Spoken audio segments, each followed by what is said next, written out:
Welcome to Cloud Built Right. In today's video, let us explore Amazon EC2, which is one of the most fundamental services in AWS. Amazon EC2 or Elastic Compute Cloud provides virtual servers in the cloud which can be easily configured, launched and managed to run any application. But before we proceed, please subscribe to my channel for more such videos. So why is EC2 necessary? Imagine you're a developer for a growing e-commerce platform. During normal times, traffic is manageable, but during the holiday season or special promotions, your website has huge traffic, causing it to either slow down or even crash sometimes. So, to handle this scenario, you can invest in more physical servers to handle peak traffic, but it is expensive and leaves the servers underutilized for the rest of the year when your traffic is normal. But not investing in extra servers can risk your site going down during critical sales. Now, think of a solution where you can add or remove servers at any time with just a few clicks. During high traffic events, your site scales up seamlessly, and during quiet periods, you can downscale to save costs. This is where Amazon EC2 comes in. EC2 allows you to run virtual servers in the cloud, providing exactly the resources you need when you need them without the hassle of any physical hardware. Now, let us have a look at the definition of EC2. Amazon EC2 is a web service that provides on-demand, scalable computing capacity in the cloud without any hardware costs for you. Another term that you commonly come across with EC2 is the EC2 instance. An EC2 instance is a virtual server in the AWS cloud. When you launch an EC2 instance, you can choose the instance type with the right balance of compute power, memory, and storage that matches the demands of your application. So basically, Amazon EC2 is just like renting a server online based on your demand, and it can scale either up or down without any hardware costs for you. Now that we know what is EC2, let's have a look at some of its advantages.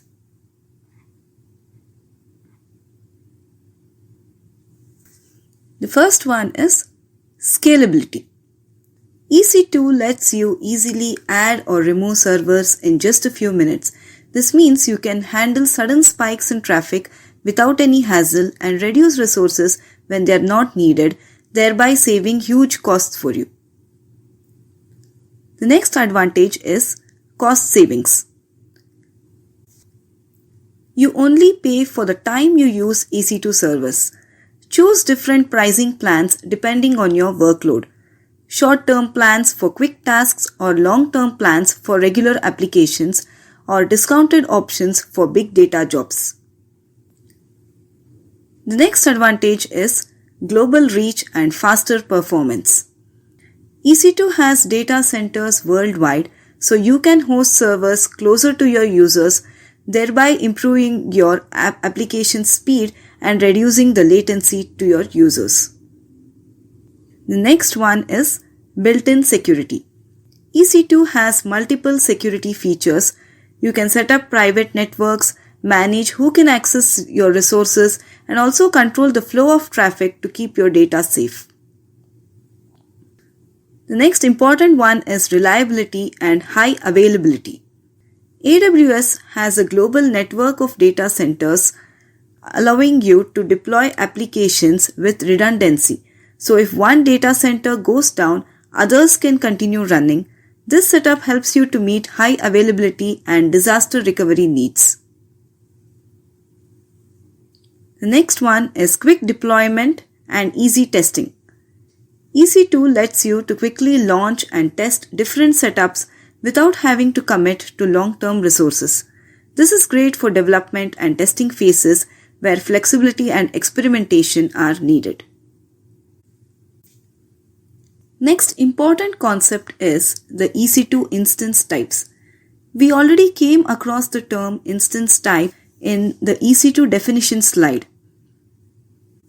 It says An EC2 instance is a virtual server in the AWS cloud, and each instance type offers a different balance of compute, memory, network, and storage resources. So what are these instance types? When you launch an Amazon EC2 instance, the instance type you choose determines the hardware specifications of the host computer running your instance. Each instance type provides different combinations of compute power, memory, and storage options, and they are organized into instance families based on these features. When selecting an instance type, consider the needs of your application and choose the right instance type to ensure optimal performance of your workload. For more detailed information about the features and use cases of each instance type, you can refer to this link. Let's open the link now. Here you can see the different instance families like general purpose, compute optimized, memory optimized, storage optimized.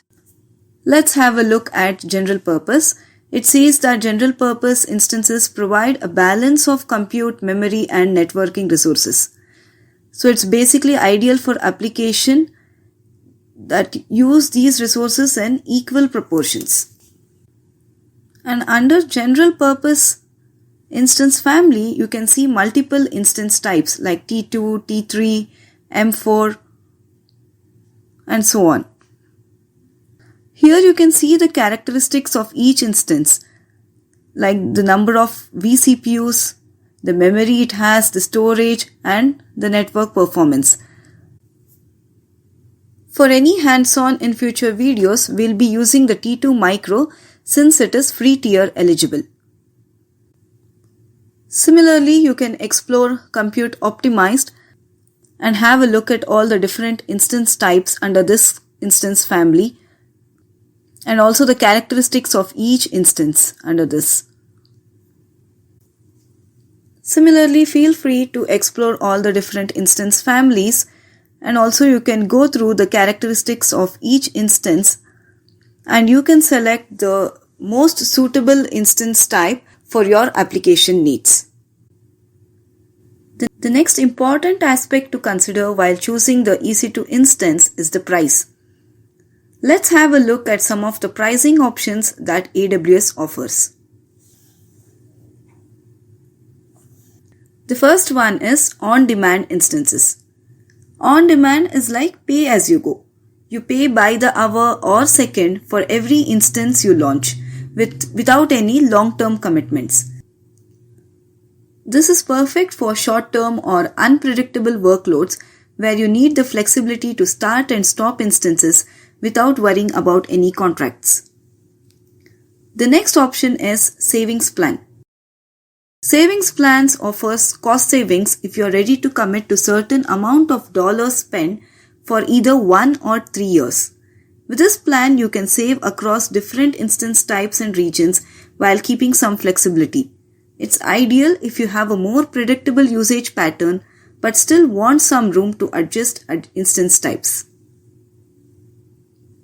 The next one is reserved instances. Just like savings plan, reserved instances allow you to save by committing for a long period for 1 or 3 years. But here, instead of committing to certain amount of dollars spent, you are committing to a specific instance configuration. You'll get significant discounts by locking in details like instance type and region. This works best for stable, long-term applications where you know your specific resource needs.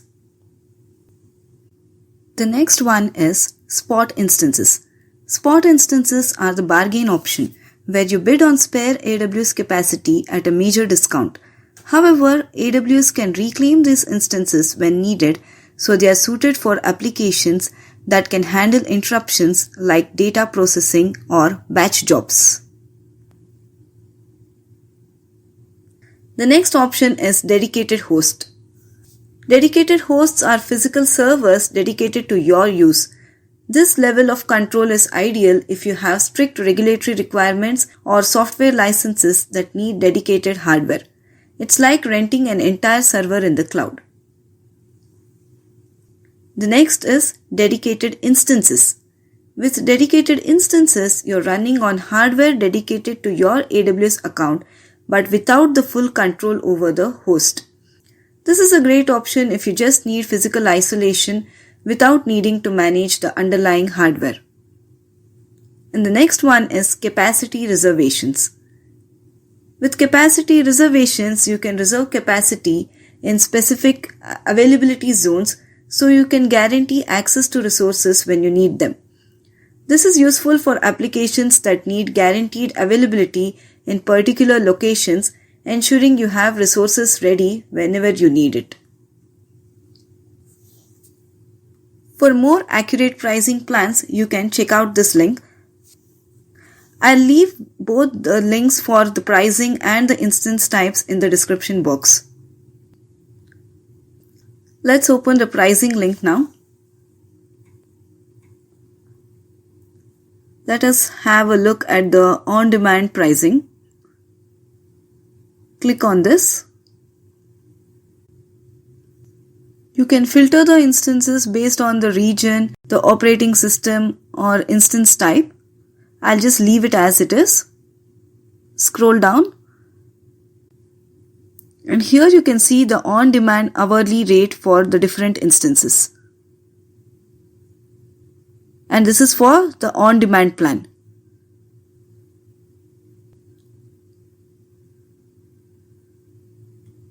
Let's go back. And now let us open the savings plan and have a look at the prices for it. Open the savings plan pricing. Scroll down. And here again you have different filters like the region. And for savings plan, you can either choose 1 year or 3 year contract. And you can make the payments upfront, a partial upfront or no upfront. Based on these options, you can get different pricing. These are the different prices for the savings plan. And this is the percentage of savings you make compared to the on-demand. For A1 medium, if you go for the savings plan for 1 year with no upfront payments, you make around 27% of savings. Now if we change this to all upfront, you have around 33% of savings. Let's change it to 3 years and check now. You have around 55% of savings compared to the on-demand pricing. Similarly, you can explore the other pricing options and you can decide based on your application needs. So I'll end this video here, and in my next part of this video, let's explore how to launch an EC2 instance from the AWS console and also how to connect to the instance remotely. If you found this video helpful, please subscribe to my channel for more such content. Thanks for watching.